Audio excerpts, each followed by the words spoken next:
मेर करो तृण ते मोहे जाहे। गरीब निवाज ना दूसर तो सौ। फूल शिमो हमरी प्रभु आपन। फूलनहार न कहूँ कौ मोसो। सेव करे तुमरी तिनके। शिन में धन लागत दाम परोसो। या कल में सब काल कृपान की। भारी पुजान को भारी परोसो। सगल द्वार को छाड़ के। गह्यो तुहारो द्वार। बाहें गहे की लाज यस। गोविंद दास तुहार। सगल द्वार को छाड़ के। गह्यो तुहारो द्वार। बाहें गहे की लाज यस। गोविंद दास तुहार। सतनाम श्री वाहिगुरु साहिब जी। पातशाही दसवीं त्वै प्रसाद। चलितर 82वां चौपाई। जहांगीर आदिल मर गयो। शाहे जहां हजरत जू पह्यो। दरिया खां पर अध कर सायो। मारण चह्यो हाथ नहीं आयो। जहांगीर आदिल मर गयो। शाहे जहां हजरत जू पह्यो। दरिया खां पर अध कर सायो। मारण चह्यो हाथ नहीं आयो। वाहिगुरु जी का खालसा वाहिगुरु जी की फतेह। गुरु प्यारी साध संगत जी आप जी सरवण कर रहे हो। धन धन सतगुरु साहिब श्री गुरु ग्रंथ साहिब महाराज जी की अपार रहमत ਅਤੇ ਬਖਸ਼ਿਸ਼ ਦੇ ਨਾਲ ਧੰਨ ਧੰਨ ਸਤਿਗੁਰੂ ਸਾਹਿਬ ਸ੍ਰੀ ਗੁਰੂ ਗੋਬਿੰਦ ਸਿੰਘ ਸਾਹਿਬ ਮਹਾਰਾਜ ਜੀ ਦੀ ਮਹਾਨ ਰਚਨਾ ਸ਼੍ਰੀ ਦਸਮ ਗ੍ਰੰਥ ਸਾਹਿਬ ਜੀ ਦੀ ਪਾਵਨ ਗੁਰਬਾਣੀ ਸ਼੍ਰੀ ਚਰਿਤ੍ਰ ਉਪਾਖਿਆਨ ਦੀ ਲੜੀਵਾਰ ਵਿਚਾਰ ਸਤਿਗੁਰੂ ਜੀ ਦੀ ਅਪਾਰ ਰਹਿਮਤ ਬਖਸ਼ਿਸ਼ ਦੇ ਨਾਲ ਜੋ 81 ਚਰਿਤ੍ਰ ਹਨ ਵਿਚਾਰ ਸਹਿਤ ਪੂਰਨ ਹੋ ਚੁੱਕੇ ਨੇ। ਸੋ ਅੱਜ ਜੋ 82ਵਾਂ ਚਰਿਤ੍ਰ ਹੈ ਉਸ ਦੀ ਵਿਚਾਰ ਸਤਿਗੁਰੂ ਜੀ ਦੀ ਕਿਰਪਾ ਨਾਲ ਵਿਚਾਰਨ ਦੀ ਕੋਸ਼ਿਸ਼ ਕਰਨੀ ਹੈ। ਤਾਂ ਤੇ ਗਰੀਬ ਨਿਵਾਜ ਪਾਤਸ਼ਾਹ ਬਚਨ ਫਰਮਾਉਂਦੇ ਨੇ। ਚਾਓ ਪਈ ਜਹਾਂਗੀਰ ਆਦਿਲ ਮਰ ਗਇਓ। ਸ਼ਾਹੇ ਜਹਾਂ ਹਜ਼ਰਤ ਜੂ ਪह्यो। ਸਤਿਗੁਰੂ ਜੀ ਫਰਮਾਉਂਦੇ ਹਨ ਕਿ ਜਦ ਜਹਾਂਗੀਰ ਬਾਦਸ਼ਾਹ ਜੋ ਮੁਗਲ ਬਾਦਸ਼ਾਹ ਸੀ ਜਿਸ ਵੇਲੇ ਉਹ ਆਪਣਾ ਸਮਾਂ ਆਉਣ ਤੇ ਸੰਸਾਰ ਨੂੰ ਛੱਡ ਕੇ ਚਲਾ ਗਿਆ ਮਰ ਗਿਆ ਤਾਂ ਉਸ ਤੋਂ ਬਾਅਦ ਜੋ ਸ਼ਾਹਜਹਾਂ ਸੀ ਉਹ ਬਾਦਸ਼ਾਹ ਬਣਿਆ। ਉਹ ਬਾਦਸ਼ਾਹੀ ਦੇ ਤਖਤ ਉੱਤੇ ਬੈਠਾ। ਦਰਿਆ ਖਾਂ ਪਰ ਅਧ ਕਰ ਸਾਇਓ। ਮਾਰਨ ਚਹਿਓ ਹਾਥ ਨਹੀਂ ਆਇਓ। ਜਿਹੜਾ ਸ਼ਾਹਜਹਾਂ ਸੀ ਉਹ ਦਰਿਆ ਖਾਂ ਨਾਂ ਦੇ ਇੱਕ ਮੁਗਲ ਪਠਾਨ ਦੇ ਨਾਲ ਹੀ ਬਹੁਤ ਵੈਰ ਸੀ। ਬਹੁਤ ਉਹਦਾ ਗੁੱਸਾ ਰਹਿੰਦਾ ਤਣਾਅ ਬਣਿਆ ਰਹਿੰਦਾ ਸੀ। ਉਸਨੂੰ ਦੁਸ਼ਮਣ ਕਰਕੇ ਸਮਝਦਾ ਸੀ। ਉਸਨੂੰ ਬਹੁਤ ਤਰੀਕੇ ਨਾਲ ਉਸਨੇ ਮਾਰਨਾ ਚਾਹਿਆ ਪਰ ਅੱਜ ਤੱਕ ਉਹ ਉਹਦੇ ਹੱਥ ਨਹੀਂ ਆਇਆ। ਦੋਹਰਾ ਤੇਹ ਹਜ਼ਰਤ ਮਾਰਨ ਜਹੈ ਹਾਥ ਨ ਆਵੈ ਨਿਤ। ਬਾਦਸ਼ਾਹ ਸ਼ਾਹਜਹਾਂ ਦਰਿਆ ਖਾਂ ਨੂੰ ਮਾਰਨਾ ਚਾਹੁੰਦਾ ਸੀ ਪਰ ਉਹ ਦਰਿਆ ਖਾਂ ਜਿਹੜਾ ਸੀ ਹੱਥ ਨਹੀਂ ਆਉਂਦਾ ਸੀ। ਰਾਤ ਦਿਵਸ ਜਾਗਤੀ ਉਠਤ ਬਸਤ ਸੋਵਤੇ ਚਿੱਤ।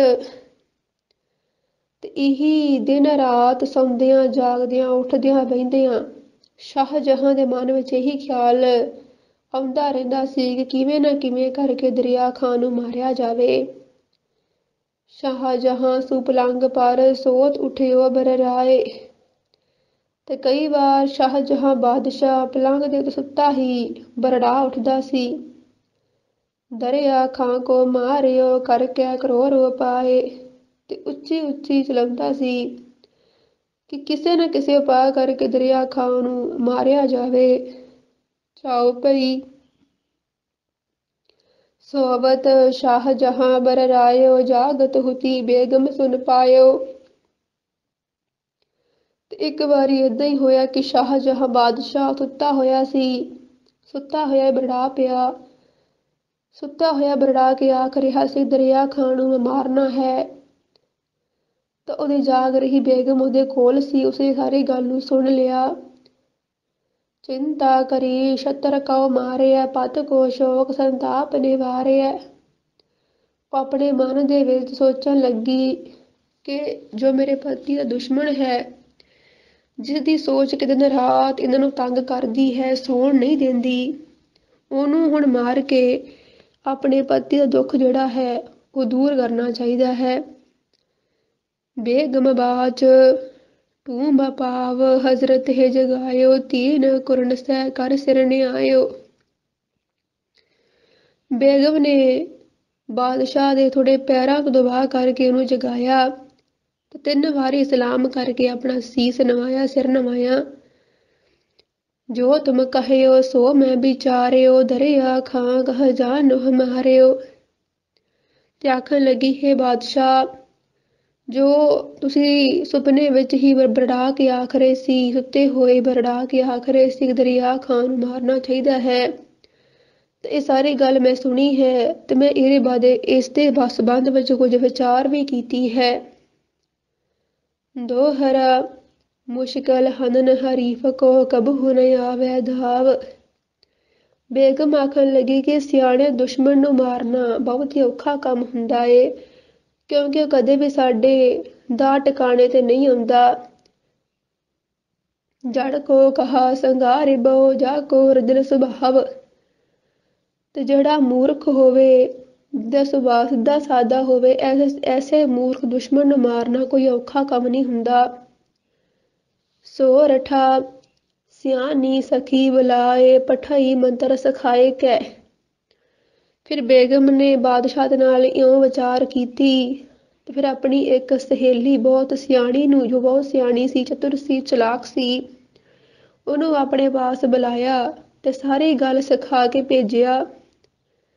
ਦਰਿਆ ਖਾਂ ਕੋ ਜਾਏ ਲਿਆਵੋ ਹਜ਼ਰਤ ਬਣਾਏ ਕੈ। ਬੇਗਮ ਆਖਣ ਲੱਗੀ ਕਿ ਦਰਿਆ ਖਾਂ ਦੇ ਕੋਲ ਜਾਣਾ ਹੈ ਤੇ ਇੱਕ ਐਸਾ ਚਰਿੱਤਰ ਖੇਡ ਕਰਕੇ ਉਹਨੂੰ ਮੇਰੇ ਪਾਸ ਲੈ ਕੇ ਆਉਣਾ ਹੈ। ਚਾਓ ਪਈ ਸਿਆਣੀ ਸਖੀ ਸਭ ਗਈ ਦਰਿਆ ਖਾਂ ਕੇ ਜਾਤ ਗ੍ਰਹਿ ਭਈ। ਸਿਆਣੀ ਸਖੀ ਜਿਹੜੀ ਸੀ ਉਸ ਬੇਗਮ ਦੀ, ਉਹ ਸਾਰੀ ਗੱਲ ਨੂੰ ਸਮਝ ਕੇ ਦਰਿਆ ਖਾਂ ਦੇ ਘਰ ਵੱਲ ਗਈ। ਗੋਸ਼ੇ ਬੈਠ ਸਮੰਤਰ ਬਤਾਇਓ ਤਬ ਗ੍ਰਹਿ ਮੈਂ ਬੇਗਮ ਹੈ ਪਠਾਇਓ। ਇਕਾਂਤ ਵਿੱਚ ਬੈਠਾ ਕਰਕੇ ਦਰਿਆ ਖਾਂ ਨੂੰ ਉਹ ਬੇਗਮ ਦੀ ਭੇਜੀ ਹੋਈ ਸਹੇਲੀ ਆਖਣ ਲੱਗੀ, ਦਰਿਆ ਖਾਂ ਨੂੰ ਇਕਾਂਤ ਵਿੱਚ ਬੁਲਾ ਕੇ ਕਹਿਣ ਲੱਗੀ ਕਿ ਮੈਨੂੰ ਸ਼ਾਹਜਹਾਂ ਦੀ ਬੇਗਮ ਨੇ ਤੁਹਾਡੇ ਪਾਸ ਮੈਨੂੰ ਭੇਜਿਆ ਹੈ। ਦੋਹਰਾ ਰੂਪ ਤਿਹਾਰੋ ਹੇਰ ਕਹਿ ਬੇਗਮ ਰਹੀ ਲੁਭਾਏ। ਕਿਉਂਕਿ ਤੁਹਾਡਾ ਸੋਹਣਾ ਰੂਪ, ਤੁਹਾਡੀ ਸੁੰਦਰਤਾ ਵੇਖ ਕੇ ਬੇਗਮ ਲੁਭਾਏਮਾਨ ਹੋ ਗਈ ਹੈ, ਤੁਹਾਡੇ ਤੇ ਮੋਹਤ ਹੋ ਗਈ ਹੈ। ਹੇਤ ਤਿਹਾਰੇ ਮਿਲਣ ਕੇ ਮੋਹ ਕਹ ਦਿਓ ਪਠਾਏ। ਤੇ ਤੁਹਾਨੂੰ ਮਿਲਣ ਵਾਸਤੇ ਉਹਨਾਂ ਨੇ ਮੈਨੂੰ ਤੁਹਾਡੇ ਕੋਲ ਭੇਜਿਆ ਹੈ।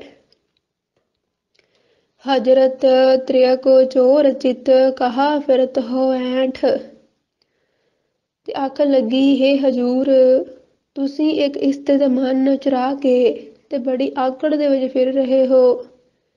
ਬੇਗ ਬੁਲਾਇਓ ਬੇਗਮ ਹੈ ਚਲੋ ਦੇਗਮ ਹੈ ਬੈਠ।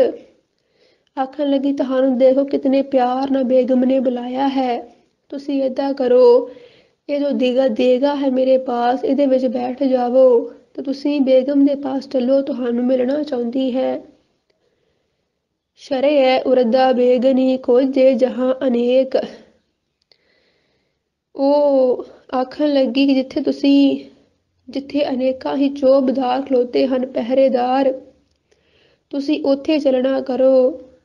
ਪੰਖੀ ਫਟਕ ਸਕੈ ਨਹੀਂ ਪਹੁੰਚਿਆ ਮਨੁੱਖ ਨਾ ਏਕ। ਜਿੱਥੇ ਕੋਈ ਪੰਛੀ ਮਨੁੱਖ ਕੋਈ ਵੀ ਉੱਥੇ ਪਹੁੰਚ ਨਹੀਂ ਕਰ ਸਕਦਾ। ਤੁਸੀਂ ਉਸ ਬੇਗਮ ਦੇ ਮਹਿਲ ਦੇ ਵਿੱਚ ਚੱਲਣਾ ਕਰੋ। ਜਾਓ ਪਈ ਤਾਹੂ ਦਿਸ਼ਟ ਤਹਾਂ ਜੋ ਪਰੈ ਟੂਕ ਟੂਕ ਹਜ਼ਰਤ ਤਿਹ ਕਰੈ। ਤੇ ਉਹਦੀ ਸਖੀ ਜੋ ਬੇਗਮ ਦੀ ਭੇਜੀ ਹੋਈ ਸੀ ਉਹ ਆਖਣ ਲੱਗੀ, ਦੇਖੋ ਕਿ ਜੇਕਰ ਉਸ ਮਹਿਲ ਦੇ ਵਿੱਚ ਕੋਈ ਐਸੇ ਪਰਾਏ ਮਰਦ ਉੱਤੇ ਕਿਸੇ ਪਰ ਦੁਸ਼ਮਣ ਦੇ ਉੱਪਰ ਬਾਦਸ਼ਾਹ ਦੀ ਜਾਂ ਬਾਦਸ਼ਾਹ ਦੀ ਕਿਸੇ ਅਹਿਲਕਾਰ ਦੀ ਕਿਸੇ ਵੀ ਸਿਪਾਹੀ ਦੀ ਨਿਗਾਹ ਪੈ ਜਾਵੇ ਤਾਂ ਉਹਨਾਂ ਨੂੰ ਹਜ਼ੂਰ ਦੇ ਹੁਕਮ ਨਾਲ ਟੋਟੇ ਟੋਟੇ ਕਰ ਦਿੱਤਾ ਜਾਂਦਾ ਏ। ਗ੍ਰਹਿ ਕਉ ਪਲਟ ਬਹੁਰ ਨਹਿ ਆਵੈ ਹਨਿਉ ਭਾਂਗ ਕੇ ਭਾਰੇ ਜਾਵੈ। ਤੇ ਉਹ ਕਦੇ ਫਿਰ ਪਰਤ ਕੇ ਆਪਣੇ ਘਰ ਨਹੀਂ ਆਉਂਦਾ ਤੇ ਆਖਿਰ ਮਾਰਿਆ ਹੀ ਜਾਂਦਾ ਹੈ। ਦੋਹਰਾ ਤਹਾਂ ਪਹੁੰਚਣ ਕੋ ਕਛੂ ਪੈਤ ਨਹੀਂ ਉਪਾਏ। ਤੇ ਇਸ ਵਾਸਤੇ ਉਸ ਜਗ੍ਹਾ ਤੱਕ ਪਹੁੰਚਣ ਦਾ ਕੋਈ ਉਪਾਅ ਨਹੀਂ। ਚਲ ਹੋ ਦੇਗ ਮੈਂ ਬੈਠ ਕੇ ਜਾਤੇ ਲਖਿਓ ਨਾ ਜਾਏ। ਪਰ ਜਿਵੇਂ ਮੈਨੂੰ ਬੇਗਮ ਨੇ ਸਮਝਾਇਆ ਹੈ, ਤੁਸੀਂ ਬੇਗਮ ਦੇ ਕੋਲ ਪਹੁੰਚਣਾ ਹੈ ਤਾਂ ਦੇਗੇ ਵਿੱਚ ਬੈਠ ਜਾਵੋ, ਫਿਰ ਕਿਸੇ ਨੂੰ ਪਤਾ ਨਹੀਂ ਚੱਲੇਗਾ ਕਿ ਇਹਦੇ ਵਿੱਚ ਕੌਣ ਜਾ ਰਿਹਾ ਹੈ। ਜਾਓ ਪਈ ਬੇਗਮ ਜਬ ਤੇ ਤੁਮੈ ਨਿਹਾਰਿਓ ਖਾਨ ਪਾਨ ਸਭ ਕੱਛ ਬਿਸਾਰਿਓ। ਉਹ ਆਖਣ ਲੱਗੀ ਕਿ ਦੇਖੋ ਜਦ ਤੋਂ ਤੁਹਾਨੂੰ ਬੇਗਮ ਨੇ ਤੁਹਾਨੂੰ ਵੇਖ ਲਿਆ ਹੈ ਉਹ ਆਪਣਾ ਖਾਣਾ ਪੀਣਾ ਸਭ ਕੁਝ ਹੀ ਭੁੱਲ ਗਈ ਹੈ। ਲਗਨ ਲੱਗੈ ਵਿਹਬਲ ਹੋਵੈ ਗਈ ਗ੍ਰਹਿ ਕੋ ਛਾੜ ਦੀਵਾਨੀ ਪਹੀ। ਤੋ ਤੁਹਾਡੀ ਲਗਨ ਲੱਗੀ ਹੋਣ ਕਾਰਨ ਹੀ ਵਿਆਕੁਲ ਹੋ ਗਈ ਹੈ, ਸਾਰਾ ਕੁਝ ਹੀ ਛੱਡ ਕਰਕੇ ਪਾਗਲਾਂ ਵਾਂਗੂ ਫਿਰਦੀ ਹੈ। ਸੀਸ ਫੂਲ ਸਿਰ ਪਰ ਜਬ ਧਰੈ ਕੋਟ ਸੂਰ ਚੜੇ ਸਵਾਰੈ। ਤੇ ਉਹ ਰਾਣੀ ਉਹ ਬੇਗਮ ਇਤਨੀ ਸੁੰਦਰਤਾ ਵਾਲੀ ਹੈ, ਜਿਸ ਵੇਲੇ ਉਹ ਆਪਣੇ ਸਿਰ ਦੇ ਉੱਤੇ ਉਹ ਫੁੱਲ ਸਜਾਉਂਦੀ ਹੈ ਤੇ ਮਾਨੋ ਇਉਂ ਲੱਗਦਾ ਹੈ ਕਰੋੜਾਂ ਸੂਰਜਾਂ ਦਾ ਚਾਨਣ ਹੋ ਰਿਹਾ ਹੋਵੇ। ਜਬ ਬਿਹਸ ਕੇ ਬਿਰੀ ਚਬਾਵੈ ਦੇਖੀ ਪੀਕ ਕੰਠ ਮਹਿ ਜਾਵੈ। ਇਤਨੀ ਚਮੜੀ ਦੀ ਸੁੰਦਰਤਾ ਹੈ ਕਿ ਜਿਸ ਵੇਲੇ ਉਹ ਹੱਸ ਕੇ ਪਾਨ ਦਾ ਬੀੜਾ ਚਬਾਉਂਦੀ ਹੈ ਤਾਂ ਪੀਕ ਜਿਹੜੀ ਹੈ ਪਾਨ ਦੀ ਉਹਦੇ ਗਲੇ ਦੇ ਵਿੱਚੋਂ ਜਾਂਦੀ ਹੋਈ ਵਿਖਾਈ ਪੈਂਦੀ ਹੈ ਕਿ ਇਤਨਾ ਉਹਦਾ ਰੰਗ ਜਿਹੜਾ ਹੈ ਚਿੱਟੇਪਨ ਦੇ ਵਿੱਚ ਹੈ, ਸੁੰਦਰਤਾ ਦੇ ਵਿੱਚ ਹੈ। ਦੋਹਰਾ ਹਜ਼ਰਤ ਇਹ ਪੁੱਛੇ ਬਿਨਾ ਕਛੂ ਨਾ ਉਚਰਤ ਬੈਨ। ਤੇ ਬਾਦਸ਼ਾਹ ਵੀ ਬੇਗਮ ਨਾਲ ਇਤਨਾ ਪਿਆਰ ਕਰਦਾ ਹੈ ਕਿ ਪੁੱਛੇ ਬਿਨਾ ਕੋਈ ਗੱਲ ਨਹੀਂ ਕਰਦਾ। ਲਾਲ ਪਏ ਬਿਸਮ ਪਹਰ ਮਨ ਹੇਰ ਬਾਲ ਕੇ ਨੈਣ। ਤੇ ਉਸ ਇਸਤਰੀ ਦੇ ਨੇਤਰਾਂ ਨੂੰ ਸੋਹਣੇ ਨੇਤਰਾਂ ਨੂੰ ਵੇਖ ਕਰਕੇ ਉਸ ਇਸਤਰੀ ਦੇ ਭਾਵ ਉਸ ਬੇਗਮ ਦੇ ਨੇਤਰ ਇਤਨੇ ਸੁੰਦਰ ਹਨ ਕਿ ਜਿਹੜਾ ਵੀ ਉਹਦੇ ਨੇਤਰਾਂ ਵੱਲ ਵੇਖ ਲੈਂਦਾ ਹੈ ਉਹ ਤਾਂ ਇੱਕਦਮ ਕਾਮ ਦੇ ਵਸ ਵਿੱਚ ਹੀ ਆ ਜਾਂਦਾ ਹੈ। ਕਾਮ ਵਸ ਹੋ ਕੇ ਹੀ ਉਹਦੇ ਨੇਤਰ ਵੀ ਲਾਲ ਹੋ ਜਾਂਦੇ ਹਨ। ਤਾ ਕੋ ਤੁਮਰ ਰੂਪ ਲਖ ਪੁਲਕ ਪਸੀਜਿਓ ਅੰਗ। ਤੇ ਉਹ ਐਸੀ ਬੇਗਮ ਇਤਨੇ ਸੋਹਣੇ ਸਰੂਪ ਵਾਲੀ ਉਹ ਤੁਹਾਡਾ ਰੂਪ ਵੇਖ ਕਰਕੇ ਉਹਦਾ ਤਾਂ ਅੰਗ ਅੰਗ ਹੀ ਕਾਮ ਦੇ ਵਸ ਹੋਇਆ ਮੁੜਕੋ ਮੁੜਕੀ ਹੋ ਗਿਆ ਸੀ। ਬੇਸੰਭਾਰ ਭੂਪੈ ਗਿਰੀ ਜਨਗਰ ਡਸਿਓ ਭੁਜੰਗ। ਉਹ ਤੁਹਾਡੇ ਵਿਛੋੜੇ ਵਿੱਚ ਜ਼ਮੀਨ ਦੇ ਉੱਪਰ ਇਉਂ ਡਿੱਗ ਪਈ ਹੈ ਕਿ ਮਾਨੋ ਸੱਪ ਨੇ ਉਸਨੂੰ ਡੰਗਿਆ ਹੋਵੇ। ਖਾਨ ਸੁਨਤ ਤ੍ਰਿਆ ਕੀ ਬਾਤ ਕਉ ਮਨ ਮਹਿ ਭਇਓ ਖੁਸ਼ਾਲ। ਜਿਹੜਾ ਦਰਿਆ ਖਾਂ ਸੀ ਉਹ ਇਸਤਰੀ ਦੀ ਗੱਲ ਨੂੰ ਸੁਣ ਕੇ ਬੜਾ ਖੁਸ਼ੀ ਨਾਲ ਬੋਲ ਉੱਠਿਆ।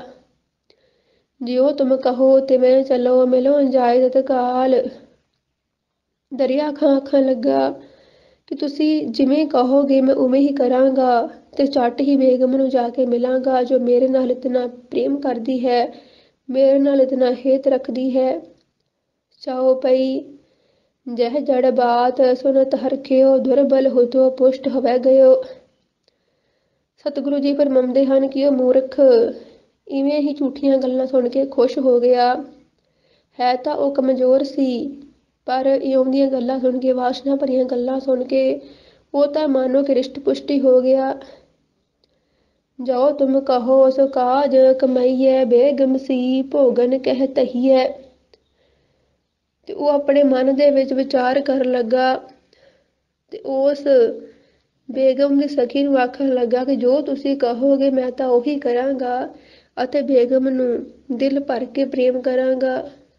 ਦੋਹਰਾ ਹਜ਼ਰਤ ਜਾ ਕੋ ਰੂਪ ਲੱਖ ਰਹਿਓ ਪ੍ਰੇਮ ਸੌ ਪਾਗ।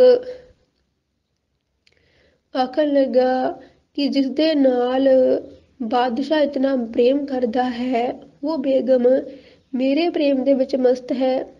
ਸੋ ਹਮ ਸੋ ਅਟਕਤ ਪਈ ਧਨ ਹਮ ਹਰੇ ਭਾਗ। ਆਖਣ ਲੱਗਾ ਇਹ ਤਾਂ ਮੇਰੇ ਧਨ ਭਾਗ ਹਨ ਕਿ ਜੋ ਉਹ ਆਪਣੇ ਬਾਦਸ਼ਾਹ ਨੂੰ ਛੱਡ ਕੇ ਮੇਰੇ ਤੇ ਮੋਹਿਤ ਹੋਈ ਹੈ। ਚਾਓ ਪਈ ਜਹ ਸੁਨ ਭੇਦ ਚਿਤ ਮਹਿ ਰਾਖਿਆ ਔਰ ਮਿੱਤਰ ਤਨ ਪ੍ਰਗਟ ਨਾ ਭਾਖਿਓ। ਇਹ ਸਾਰੀ ਗੱਲ ਦਾ ਭੇਦ ਉਹਨੇ ਆਪਣੇ ਮਨ ਵਿੱਚ ਹੀ ਰੱਖਿਆ ਤੇ ਕਿਸੇ ਵੀ ਆਪਣੇ ਮਿੱਤਰ ਨੂੰ ਇਸ ਸੰਬੰਧ ਵਿੱਚ ਕੋਈ ਗੱਲ ਬਾਤ ਦੱਸੀ ਨਹੀਂ। ਉਹ ਤਾਂ ਇਤਨੀ ਗੱਲ ਸੁਣ ਕੇ ਖੁਸ਼ ਹੋ ਗਿਆ ਕਿ ਇੱਕ ਤਾਂ ਉਸਨੂੰ ਇਸਤਰੀ ਮਿਲ ਰਹੀ ਸੀ, ਦੂਸਰਾ ਉਹ ਵੀ ਉਹਦੇ ਦੁਸ਼ਮਣ ਦੀ ਔਰਤ। ਤੇ ਇਉਂ ਸੋਚ ਕਰਕੇ ਹੀ ਉਹ ਆਪਣੇ ਮਨ ਦੇ ਵਿੱਚ ਬੜਾ ਖੁਸ਼ ਹੋ ਗਿਆ ਸੀ, ਫੁੱਲਾ ਨਹੀਂ ਸਮਾਉਂਦਾ। ਪ੍ਰਥਮ ਦੇਗ ਮੈਂ ਬਸਤਰ ਵਿਛਿਓ ਤਾਂ ਮੈਂ ਬੈਠ ਆਪਨ ਗਇਓ। ਤਾਂ ਉਹਨੇ ਪਹਿਲਾਂ ਦੇਗ ਦੇ ਵਿੱਚ, ਵੱਡੇ ਦੇਗੇ ਦੇ ਵਿੱਚ ਕੱਪੜਾ ਵਿਛਾਇਆ, ਫਿਰ ਉਹਦੇ ਵਿੱਚ ਆਪ ਵੜ ਕੇ ਬੈਠ ਗਿਆ। ਦੋਹਰਾ ਖਾਨ ਤਿਹਾਰ ਰੂਪ ਲੱਖ ਬੇਗਮ ਰਹੀ ਲੁਭਾਏ। ਤੇ ਉਹ ਫਿਰ ਸਖੀ ਜਿਹੜੀ ਸੀ ਬੇਗਮ ਦੀ, ਉਹ ਆਖਣ ਲੱਗੀ ਹੈ ਖਾਨ ਵੇਖੋ, ਤੁਹਾਡੇ ਰੂਪ ਨੂੰ ਵੇਖ ਕੇ ਹੀ ਬੇਗਮ ਦਾ ਤੁਹਾਡੇ ਨਾਲ ਇਸ਼ਕ ਹੋ ਗਿਆ ਸੀ। ਸ਼ਾਹੇ ਜਹਾਂ ਕੋ ਛਾੜ ਕੇ ਤੋ ਪਰ ਗਈ ਬਕਾਏ। ਉਹ ਤਾਂ ਸ਼ਾਹਜਹਾਨ ਨੂੰ ਛੱਡ ਕੇ ਤੁਹਾਡੇ ਉੱਤੇ ਹੀ ਵਿਕ ਗਈ ਹੈ। ਚਾਓ ਪਈ ਤਾਉਣ ਪਠਾਨ ਦੇਗ ਮਹਿਡਾਰ ਸਲੈ ਹਜ਼ਰਤ ਗ੍ਰਹਿ ਔਰ ਸਦਾਰਸ਼। ਇਸ ਪ੍ਰਕਾਰ ਗੱਲਾਂ ਕਰਦਿਆਂ ਕਰਦਿਆਂ ਉਸਨੇ ਪਠਾਨ ਨੂੰ ਆਪਣੇ ਵੱਸ ਵਿੱਚ ਕਰ ਲਿਆ ਤੇ ਦਰਿਆ ਖਾਂ ਪਠਾਨ ਨੂੰ ਦੇਗੇ ਦੇ ਵਿੱਚ ਪਾਇਆ ਤੇ ਲੈ ਕੇ ਬਾਦਸ਼ਾਹ ਦੇ ਮਹੱਲ ਵੱਲ ਤੁਰ ਪਈ ਹੈ। ਦੇਖਤ ਲੋਗ ਸਭੈ ਤਹ ਜਾਵੈ ਵਾ ਕੋ ਭੇਦ ਨਾ ਕੋ ਪਾਵੈ। ਸਾਰੇ ਲੋਕ ਵੇਖਦੇ ਹਨ ਕਿ ਇਹ ਇਸਤਰੀ ਇਤਨਾ ਵੱਡਾ ਦੇਗਾ ਲੈ ਕਿੱਥੇ ਜਾ ਰਹੀ ਹੈ, ਪਰ ਕਿਸੇ ਵੀ ਗੁਪਤ ਭੇਦ ਦਾ ਕਿਸੇ ਨੂੰ ਵੀ ਕੁਝ ਪਤਾ ਨਹੀਂ ਸੀ ਕਿ ਦੇਗੇ ਦੇ ਵਿੱਚ ਕੀ ਹੈ। ਲੈ ਬੇਗਮ ਕੇ ਪਾਸ ਉਤਾਰਿਓ ਬੇਗਮ ਤਾਕੋ ਦਹਰਦ ਮਾਰਿਓ। ਤੇ ਉਸਨੇ ਉਹ ਦੇਗੇ ਨੂੰ ਬੇਗਮ ਦੇ ਮਹੱਲ ਵਿੱਚ ਲਿਆਂਦਾ ਤੇ ਬੇਗਮ ਨੇ ਦਾਸੀ ਨੂੰ ਇਸ ਕੰਮ ਨੂੰ ਕਰਨ ਵਾਸਤੇ ਬਹੁਤ ਸਾਰਾ ਧਨ ਦਿੱਤਾ, ਉਸਨੂੰ ਖੁਸ਼ ਕੀਤਾ। ਸਖੀ ਭੇਜ ਪਤ ਲਿਓ ਬੁਲਾਈ ਕਾਨ ਲਾਗ ਕੇ ਬਾਤ ਜਤਾਈ। ਤੇ ਉਸਨੇ ਆਪਣੀ ਸਖੀ ਨੂੰ ਭੇਜ ਕੇ, ਬੇਗਮ ਨੇ ਆਪਣੀ ਇੱਕ ਹੋਰ ਸਹੇਲੀ ਨੂੰ ਭੇਜ ਕੇ ਆਪਣੇ ਪਤੀ ਨੂੰ ਕੋਲ ਬੁਲਾਇਆ, ਬਾਦਸ਼ਾਹ ਸ਼ਾਹਜਹਾਨ ਨੂੰ। ਉਹਦੇ ਕਰਨ ਦੇ ਸਾਰੀ ਗੱਲਬਾਤ ਦੱਸ ਦਿੱਤੀ ਕਿ ਤੁਹਾਡਾ ਇਹ ਦੁਸ਼ਮਣ ਹੈ ਦਰਿਆ ਖਾਂ, ਜਿਹਨੂੰ ਤੁਸੀਂ ਮਾਰਨਾ ਚਾਹੁੰਦੇ ਸੀ, ਉਹ ਸਾਡੇ ਕਾਬੂ ਦੇ ਵਿੱਚ ਆਇਆ ਹੋਇਆ ਹੈ। ਦੋਹਰਾ ਸਖੀ ਭੇਜ ਪਾਤਸ਼ਾਹ ਕੋ ਲੀਨੋ ਨਿਕਟ ਬੁਲਾਏ। ਆਪਣੀ ਸਹੇਲੀ ਨੂੰ ਭੇਜ ਕੇ ਬਾਦਸ਼ਾਹ ਨੂੰ ਕੋਲ ਬੁਲਾਇਆ। ਜੋ ਚਾਹੋ ਸੋ ਕੀਜੀਏ ਦੀਨੀ ਦੇਗ ਦਿਖਾਏ। ਤੇ ਬਾਦਸ਼ਾਹ ਨੂੰ ਉਹ ਦੇਗ ਦਿਖਾ ਕੇ ਜਿਹਦੇ ਵਿੱਚ ਕਿ ਉਹ ਦਰਿਆ ਖਾਂ ਪਠਾਨ ਬੈਠਾ ਹੋਇਆ ਸੀ, ਉਹ ਵਿਖਾ ਕੇ ਆਖਣ ਲੱਗੀ ਹੁਣ ਜਿਵੇਂ ਤੁਹਾਡਾ ਮਨ ਆਏ ਤੁਸੀਂ ਇਹਦੇ ਨਾਲ ਕਰ ਸਕਦੇ ਹੋ। ਚਾਓ ਪਈ ਜਬ ਬੇਗਮ ਕਹਿ ਚਰਿਤ ਬਖਾਨਿਓ ਪ੍ਰਾਨਨ ਤੇ ਪਿਆਰੀ ਤੇ ਹਜਾਨਿਓ। ਤੇ ਬੇਗਮ ਨੇ ਆਪਣਾ ਕੌਤਕ ਬਾਦਸ਼ਾਹ ਨੂੰ ਖੁੱਲ੍ਹ ਕਰਕੇ ਦੱਸਿਆ ਤਾਂ ਬਾਦਸ਼ਾਹ ਨੇ ਬੇਗਮ ਨੂੰ ਆਪਣੀ ਪ੍ਰਾਣਾ ਤੋਂ ਪਿਆਰੀ ਕਰਕੇ ਜਾਣਿਆ। ਪੁਨ ਕਛ ਕਹਿਓ ਚਰਿਤ੍ਰ ਕਰੀਏ ਪੁੱਛ ਕਾਜੀਏ ਜਾਕ ਮਰੀਏ। ਬਾਦਸ਼ਾਹ ਬਹੁਤ ਖੁਸ਼ ਹੋਇਆ, ਜੋ ਆਖਣ ਲੱਗਾ ਕਿ ਹੁਣ ਕੁਝ ਹੋਰ ਚਰਿੱਤਰ ਕਰਨਾ ਚਾਹੀਦਾ ਹੈ, ਕੋਈ ਐਸੀ ਵਿਉਂਤ ਬਣਾਉਣੀ ਚਾਹੀਦੀ ਹੈ ਤਾਂ ਕਿ ਕਾਜੀ ਨੂੰ ਪੁੱਛ ਕੇ ਤੇ ਇਹਨੂੰ ਮਾਰ ਦਿੱਤਾ ਜਾਵੇ। ਦੋਹਰਾ ਤਬ ਬੇਗਮ ਤੇ ਸਖੀ ਸੋ ਐਸੇ ਕਹਿਓ ਸਿਖਾਏ। ਤਦ ਬੇਗਮ ਨੇ ਆਪਣੀ ਉਸ ਸਖੀ ਨੂੰ ਸਿਖਾਇਆ, ਭੂਤ ਭਾਖ ਇਹ ਗਾਡੇ ਹੋ ਚੌਂਕ ਚਾਂਦਨੀ ਚਾਏ।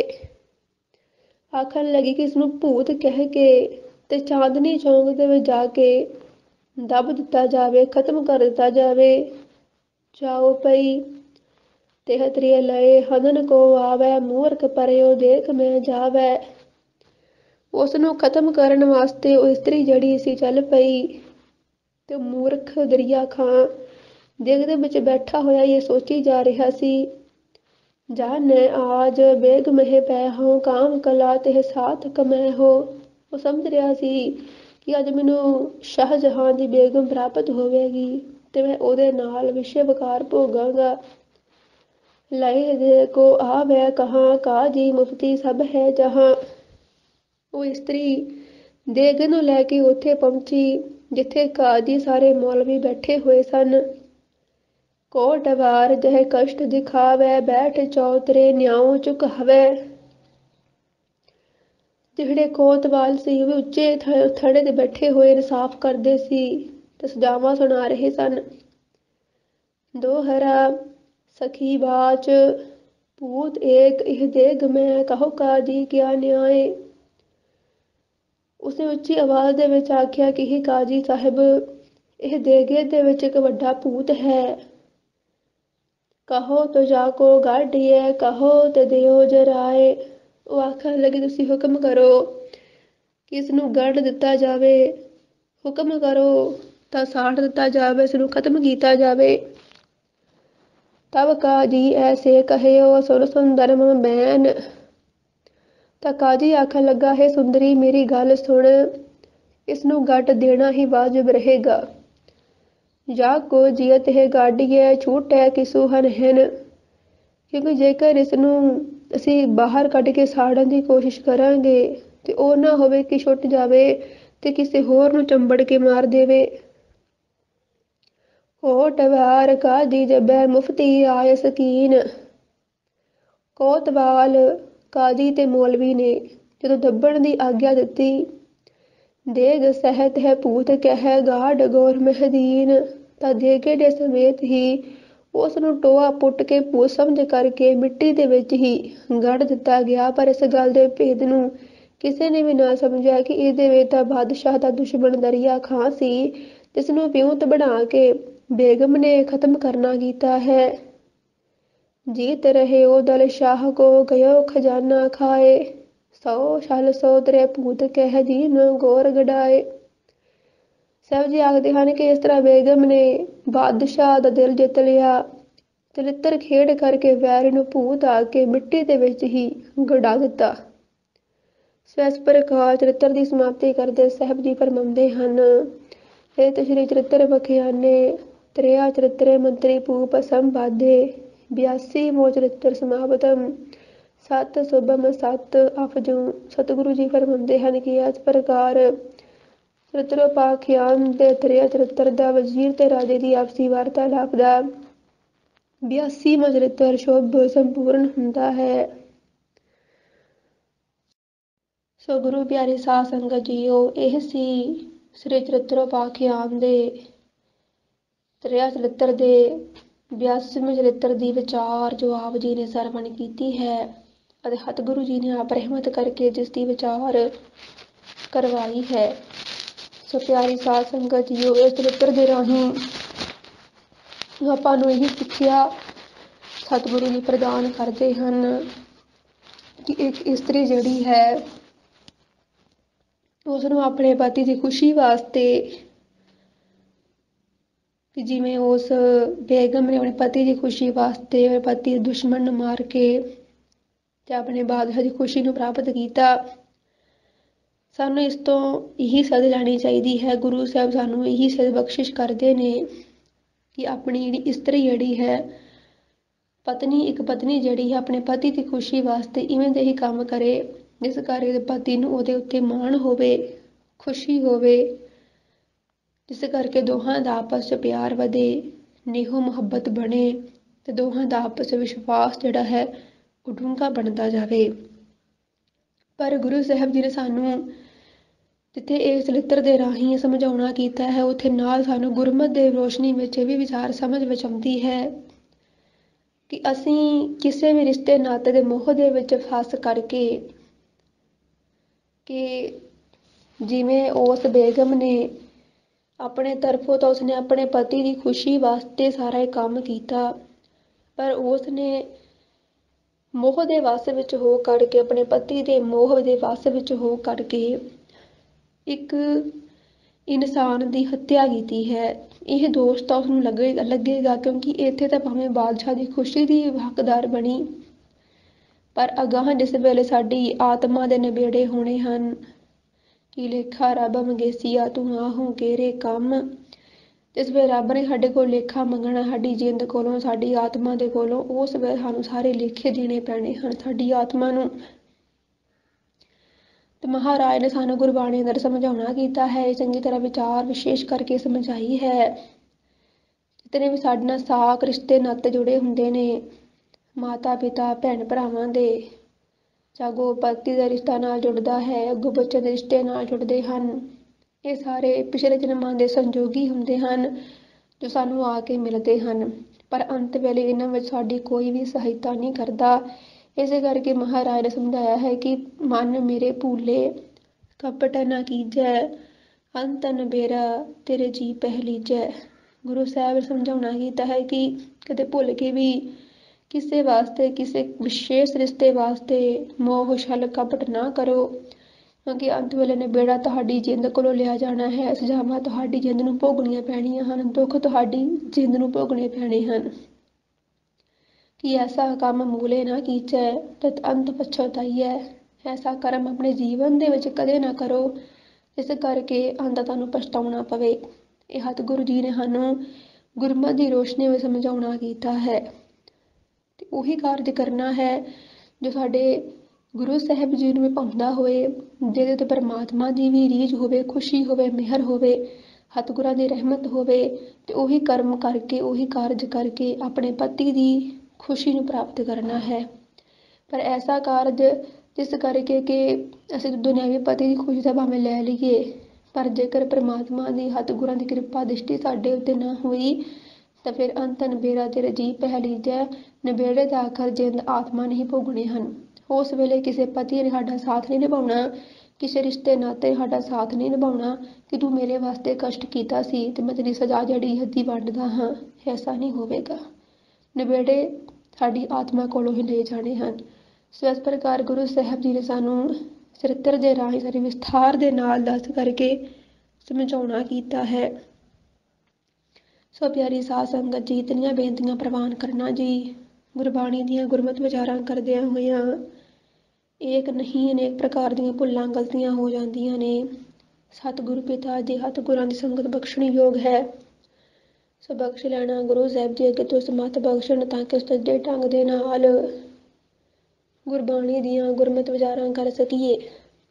ਸੋ ਅੰਤ ਵਿੱਚ ਪਿਆਰ ਨਾਲ ਫਤਿਹ ਬੁਲਾਓ ਜੀ। ਵਾਹਿਗੁਰੂ ਜੀ ਕਾ ਖਾਲਸਾ, ਵਾਹਿਗੁਰੂ ਜੀ ਕੀ ਫਤਿਹ ਜੀ।